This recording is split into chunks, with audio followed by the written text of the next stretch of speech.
Well, morning everybody. It's bright and early. The sun hasn't quite come round to this side of the campsite yet. It's just there, so it'll be here in a short while. So this morning we're obviously in Lillehammer, and the plan is to give Wilbur a quick service and just make sure everything's okay for riding round and just do local stuff today. So the main thing is today is the 1st of September and I'm kind of worried that things might be a bit closed. But anyway, join us and see where we get to around here.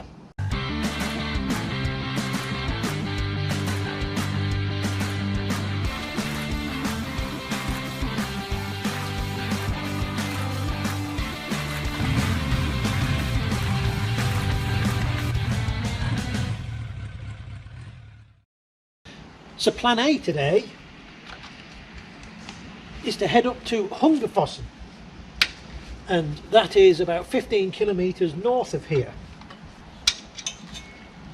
The reason for doing that is that that is where the Olympic Bobsleigh runs are, and there is a rumour that they might be running wheel bobs down the track. And if they are, that would be cool. But I've got an awful feeling they're not going to be running it today because it's out of season. I think they might only run it on a weekend when it's out of season. But anyway, at least we can go and see the bobsled track. It's 15k north. But I've got a plan B. And the plan B is that in just there at Hungerfossen is the Roads and Transport Museum for Norway. So they've got a place where they explain how they built the roads, through the mountains and all that kind of stuff. And they've also got the Transport Museum, and that would be pretty cool to go and look at, considering that Wilbur's probably older than most of the stuff in there. Get the rest of the servicing done and get ourselves up to Hungerfossen. So we do the usual checks: chains, oil, tyre pressures, those bits and pieces, and then we're on the road north. And this is just arriving into the bobsled track. Now the scenery around here is amazing because this is on the other side of the valley to Lillehammer, so we rode along the valley. Just amazing scenery. Anyway, arriving at the bobsled track here, it looks a little bit quiet. Well, this is Hungerfossen and this is the Olympic Bobsleigh Park. It's very, very quiet.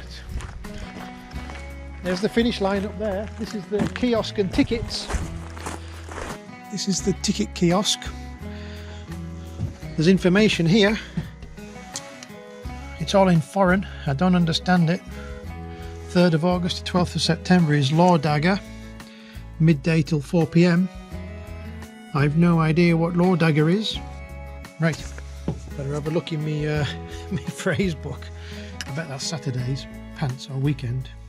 Right, okay, so 3rd of August to 12th of September, it's only open on Saturdays. Which is a shame, because today is a Tuesday. Anyway, we can have a look round. We can always do that. So here's the Olympic stuff. Who does what? 2-man bob, 4-man bob, luge. Oh, what a shame. That would have been good to have done this, because you can book rides. There's the track. There's the finish line. Been a few happy people go through that. And the finished bit where it goes back round again. And that's the track down there. They're bigger than they look on TV. I think it's the first time I've seen a bobsled for real. There's a little hut for people keeping warm. Well, that's it. There's not much else to see here. There's the famous finishing line and the track. So the track is completely made out of concrete. Oh, some information here. There we are, 1.7 kilometres. That'd be pretty cool. Oh, 1.4 for the competition, 1.365. 15% maximum slope. 127 kilometres an hour for the 4-man bob. Oh, it's refrigerated. There's 76 kilometres of refrigerant pipes. And it's 3.1 megawatts at minus 19. There's nothing else to see here. Let's go to the Transport Museum and hope that's open. Well, it's only a kilometre down the road to the Transport Museum, but oh, the traffic. I had to stop at the junction here and wait for the local traffic to go by. Here it is. It's one of those mad people on the funny ski practice things. Anyway, we'll have a quick run down here, and that takes us into the Transport Museum.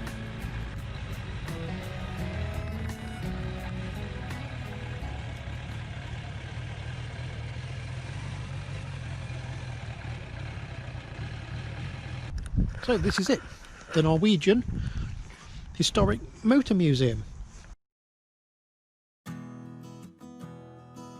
Filming and doing photos aren't on there, so I guess we're okay. We'll just be quiet. There's another 2 people in there and that's it. The museum is empty. So there's a very large collection of cars here. Toy cars. I think there's a lot of modern stuff. I don't see any Hispanos. That's the Ferrari or the Italian cabinet. Oh, we've got a few British things. Some E-types. Bits and pieces. I don't see a Triumph TR3A. There was a special exhibition celebrating what would have been the 100th birthday of Leif Bass Haveen, a famous Norwegian speedway rider. And he was twice European long track champion. Last time in 1957. He won the Nordic Championship 13 times, and he was a professional speedway rider in the UK. They have a very wide variety of exhibitions, from this dragster, which was the fastest vehicle in Norway back in '77. This is a 1907 Fossen, which was the first production car made in Norway, and it still survives. All the way through to a 1903 Engstrom, which of course was also Norwegian. And there's lots of American bikes, including this Henderson, because they were very good at going up hills.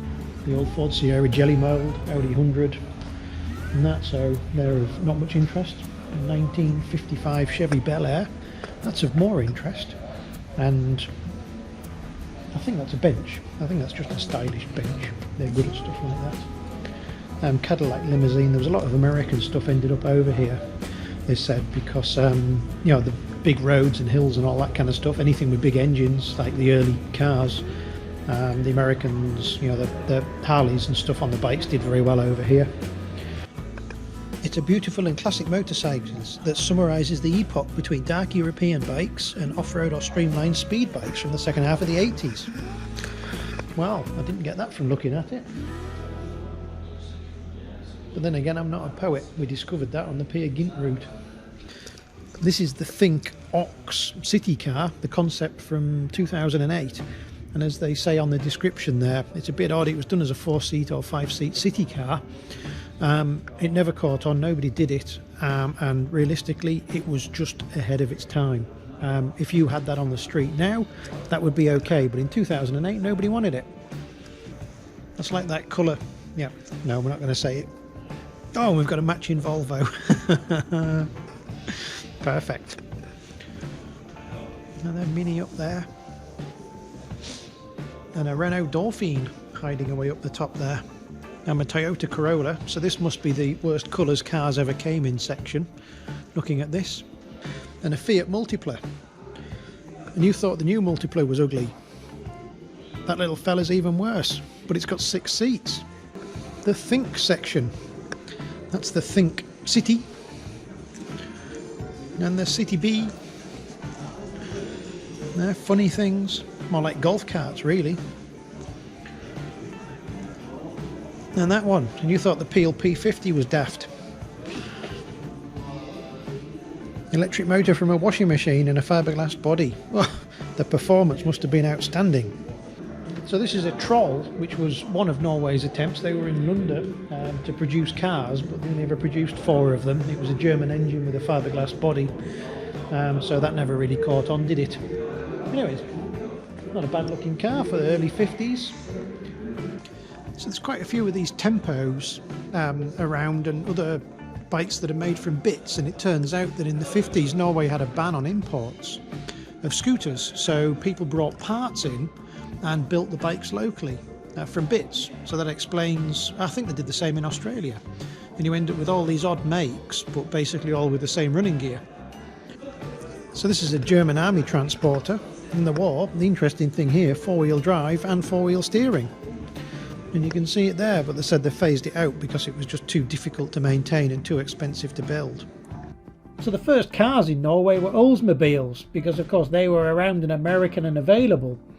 But Norway soon caught on, and this is an example of one of their cars, and actually the passenger sits in front of the driver, and in winter they fitted these with skis at the front, snow chains at the back.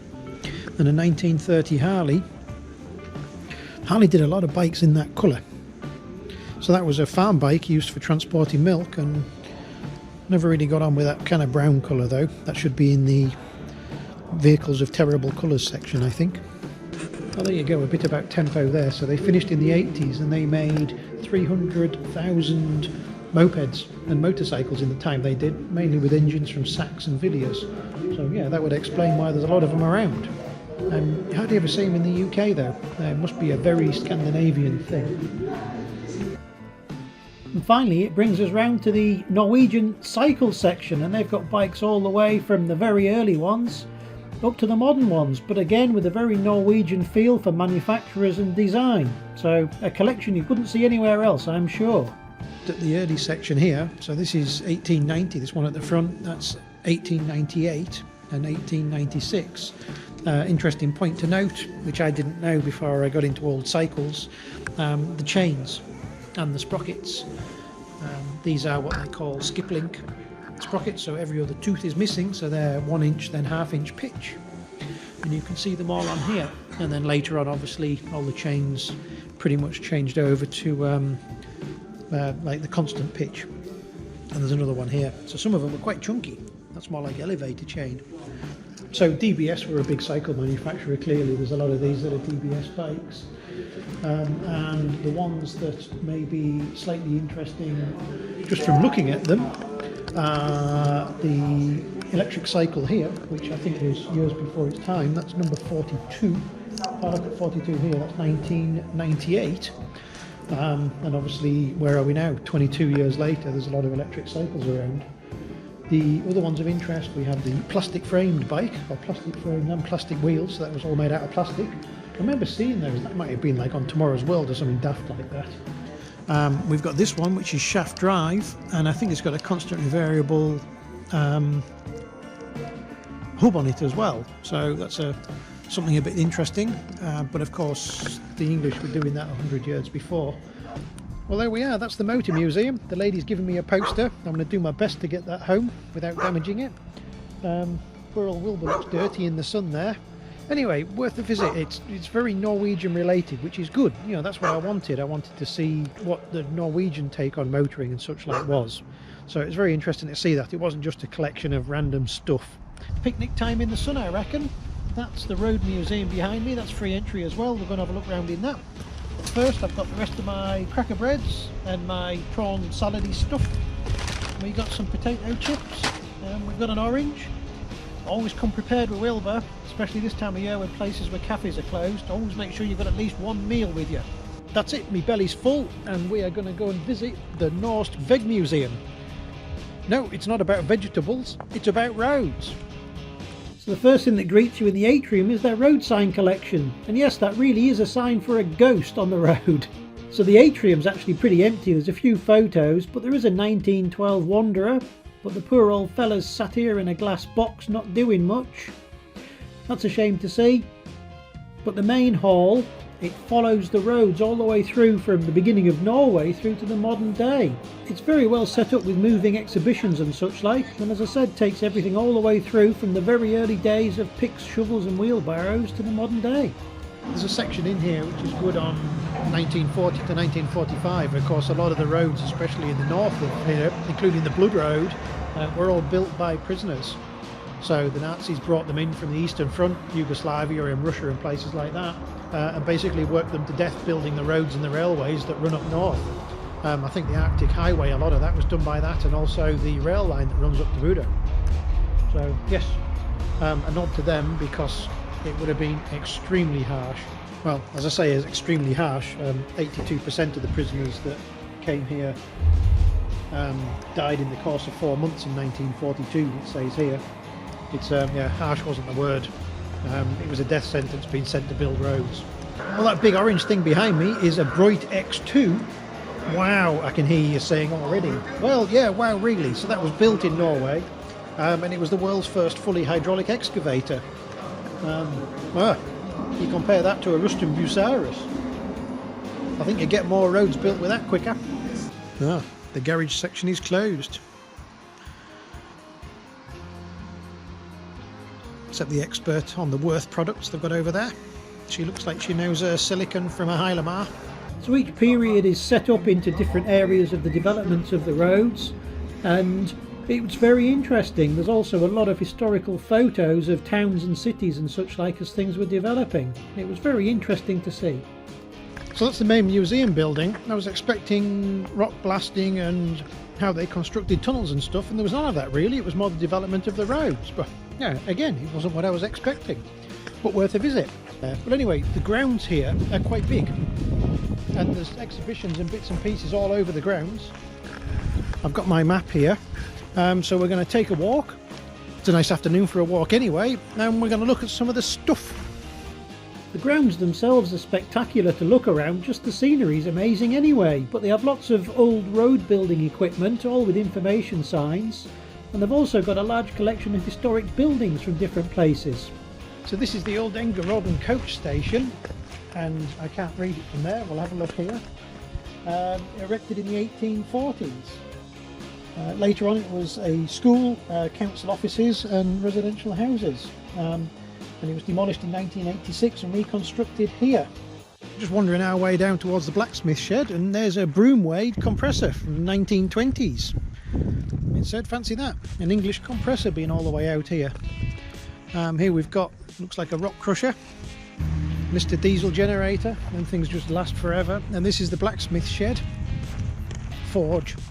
Although again, unfortunately it's all closed, but we might be able to have a peer in through the window. Can we see things? Not much. Hoydalsmo Road Station, garage, smithy, storeroom, mechanical workshop, carpentry shop. Oh, so this just fixed everything then. There's a rock crusher, it's just like Yorkshire. You go to the Wensleydale show, you'll see just the same thing running. That's a nice day for a walk. They have a very large collection of historic and antique road building machines that go all the way through. So all sorts of things from steam powered and diesel powered, whether it's grading or digging or piling, or even the digging and the rock breaking. So anyway, it was a nice day just to ride and walk around the grounds. Actually, you can see what a beautiful day it was. Funny, I mentioned Ruston Bruceyrus earlier. There's a Bruceyrus Airy over the back there. Funny. There we've got a snow blaster, so they suck the snow in on the roller thing at the front there and then blasted out those two chutes at the top and off it would go. Let's have a look. The Rock Blasting Museum is closed. Back.